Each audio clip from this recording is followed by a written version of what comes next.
Synthetic marijuana is one of the biggest current drug trends we face today. There are many, many different names, often under different brands such as K2, Spice, Yukon Gold, Black Mamba, whatever the manufacturer really decides to call it. At the end of the day, synthetic marijuana is a synthetically created version of THC. THC being the active ingredient in marijuana. It is synthetically created, most often in a liquid form, and is contained in a whole host of products. When this drug first came on the scene, people thought that someone had found this mixture of herbs and spices, and when burned and smoked, had a similar effect to marijuana. What we quickly realized is that synthetic marijuana and the synthetic THC was really just a liquid that was being sprayed on this natural combustible product. One of the challenges with synthetic marijuana is its potency.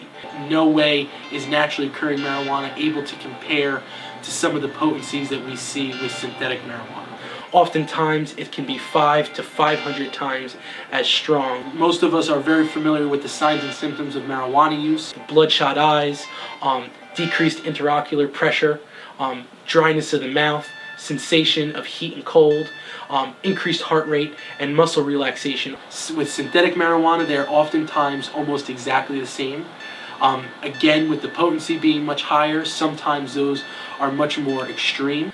They include severe nausea and vomiting, increased agitation, increased heart rate, seizures, and loss of consciousness. One of the biggest issues that we're seeing specific to synthetic marijuana that we do not see with naturally occurring marijuana is there is a very high rate of kidney failure. Kidney failure is being attributed to the increased heart rate and increased blood pressure.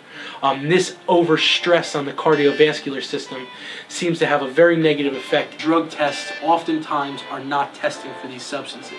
Laws currently actually describe things that act like a cannabinoid instead of listing specific chemical structures.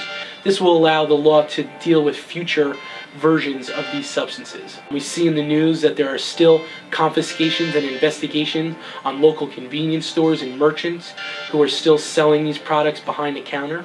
Although they're illegal, access and availability is still an issue. Please join us. Everyone knows someone. Let's together prevent the next one.